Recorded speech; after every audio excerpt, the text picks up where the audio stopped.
ఏ అంటే అమరావతి, పి అంటే పోలవరం. ఎస్, ఈ రెండింటినీ ఏపీ రెండు కళ్ళుగా అభివర్ణించారు సీఎం చంద్రబాబు నాయుడు. ఇప్పుడు కేంద్రం కూడా ఈ రెండింటికి తగిన న్యాయం చేసింది. ఇంతకీ ఏపీకి కేంద్రం కేటాయింపులు ఎలా ఉన్నాయి, వీటి వల్ల జరిగే అభివృద్ధి ఏంటి, ఇంకా ఏ రాష్ట్రాలకు బడ్జెట్లో కేంద్రం పెద్దపీట వేసింది? ఎన్డీఏ సర్కార్లో టీడీపీ అధినేత చంద్రబాబు నాయుడు కింగ్ మేకర్. ఇప్పుడు ఈ మాట అక్షరాల సత్యమని ప్రూవ్ చేశారు ఆయన. ఎస్, ఏపీకి కేంద్ర బడ్జెట్లో ఉన్న కేటాయింపులు చూస్తే ఇదే రుజువు అవుతుంది. కేంద్రం ఏపీపై వరాల జల్లు కురిపించింది. నిజానికి 2014లో కూడా ఎన్డీఏ సర్కార్లో భాగంగా ఉంది టీడీపీ, కానీ అప్పుడు కూడా ఇన్ని కేటాయింపులు జరగలేదు. బట్ ఈసారి అలా కాదు, భారీ కేటాయింపులు జరిగాయి. రాజధాని అమరావతి నిర్మాణానికి ఏకంగా 15,000 కోట్లు కేటాయించారు. నిజానికి చాలా పెద్ద నెంబర్. 15,000 కోట్లు అంటే మామూలు విషయం కాదు. ఈ నిధులతో అమరావతి నిర్మాణం ఇక జెట్ స్పీడ్లో దూసుకుపోనుంది. Andhra Pradesh reorganisation act. Our government has made concerted efforts to fulfill the commitments in Andhra Pradesh Reorganization Act.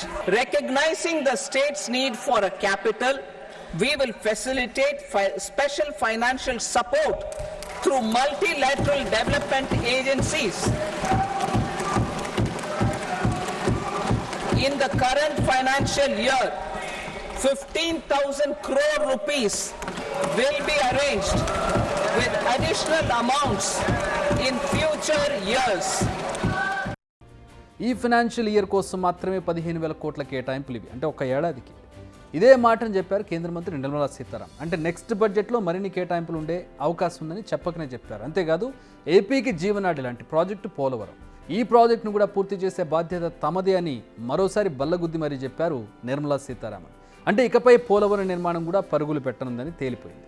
నిజానికి పోలవరాన్ని నిర్మించేది కేంద్ర ప్రభుత్వమే. సో పార్లమెంట్ సాక్షిగా ఈ ప్రకటన రావడంతో ఇక నిర్మాణ పనులు పరుగులు పెట్టడం ఖాయమైపోయింది.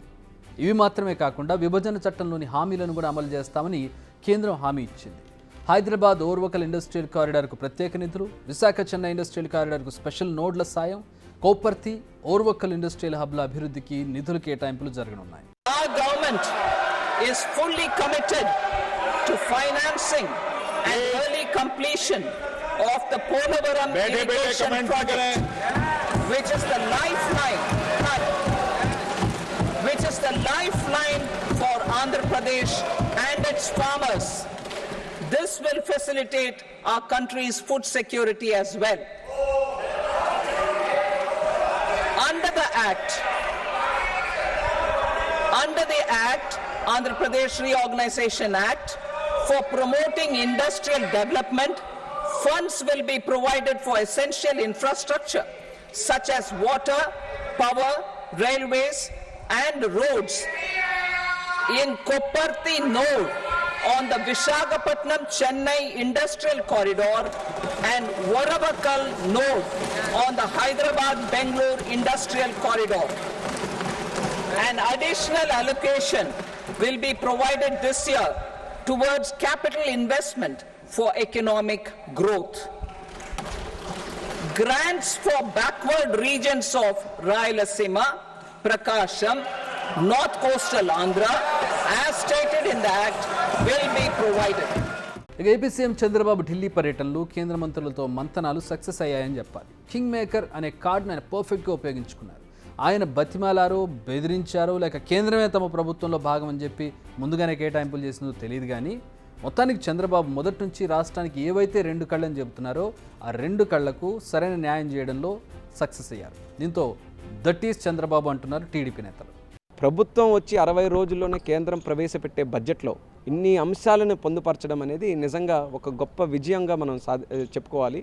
దానికి చంద్రబాబు నాయుడు గారు కూడా ఇమీడియట్గా ప్రభుత్వంలోకి వచ్చిన వెంటనే, ముఖ్యమంత్రిగా ప్రమాణ స్వీకారం చేసిన వెంటనే ఢిల్లీకి రావడం, అందరితో సంప్రదింపులు చేయడం, పని మీద దృష్టి పెట్టడం, రాష్ట్రానికి ఏం కావాలో దాన్ని ప్రయారిటీగా చేసుకోవడం వల్ల ఇవన్నీ కూడా మనం ఈరోజు సాధించగలిగాం. దానితో పాటు మన మోదీ గారు కూడా పెద్ద ఎత్తున ఆంధ్రాకి ఏదో ఒకటి చేయాలని ఆయన కూడా సంకల్పించారు. కాబట్టి ఇవన్నీ కూడా జరిగాయి. చంద్రబాబు నాయుడు గారు కానీ ఇప్పుడు ఈరోజు ఎన్డీఏ కానీ వీటన్నిటికీ కూడా ఇంత భారీగా ఎందుకు ఓట్లేశారు? జగన్ రెడ్డి చేసిన విధ్వంసాన్ని మళ్ళీ అది భర్తీ చేయాలంటే చంద్రబాబు నాయుడు గారు, అక్కడ మోదీ గారు, ఈ 2 ప్రభుత్వాలు రావాలి. దాంట్లో పవన్ కళ్యాణ్ గారు కూడా ప్రత్యక్షంగా ఉండాలని చెప్పి ఈరోజు భారీ మెజారిటీతో మా అందరినీ కూడా గెలిపించడం జరిగింది. ఆ నమ్మకం ఏదైతే చంద్రబాబు నాయుడు గారు మీద ఉండిందో అది నిలబెట్టుకున్నారు ఆయన. మీరు అది చాణక్యుడు అనొచ్చు, లేకపోతే ఆయన మేధాశక్తి అనొచ్చు, దూరదృష్టి అనొచ్చు, ఏదైనా సరే ఆయన పనిచేసే విధానమే అది. ఆయనకి మరొకటి తెలియదు, పని చేయడం తప్ప ఇంకో విషయం తెలియదు ఆయనకి. కాబట్టి ఇమీడియట్గా ఆయన వచ్చిన వెంటనే రాష్ట్రానికి ఏం కావాలి, రాష్ట్రాన్ని ఎలా డెవలప్ చేయాలి, అదే ఆలోచనలతో ఉన్నాడు. కాబట్టి ఆయన ఇక్కడికి వచ్చి ఢిల్లీలో అందరితో కూడా కలిసింది చాలా ఉపయోగపడింది. ఇక నెక్స్ట్ బీహార్. ఎన్డీఏ సర్కార్లో ఏపీ తర్వాత అత్యంత కీలకమైన రాష్ట్రం. నితీష్ కుమార్ కూడా తన చాణక్యాన్ని బాగానే వాడినట్టుగా అనిపిస్తోంది.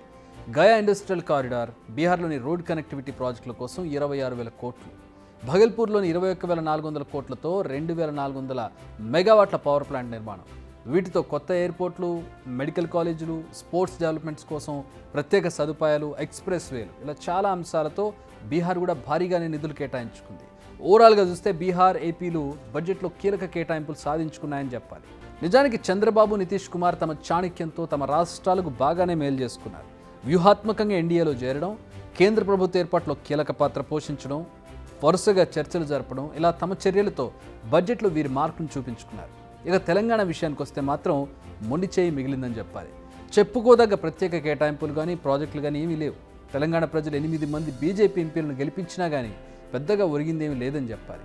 తెలంగాణ కాంగ్రెస్ పాలిత రాష్ట్రమని నిర్లక్ష్యం వహించారనేది ఇక్కడ రేవంత్ రెడ్డి చెబుతున్నటువంటి మాట. రేవంత్ రెడ్డి దీని మీద నిరసన తెలియజేస్తామని కూడా ప్రెస్ మీట్లో తెలియజేశారు.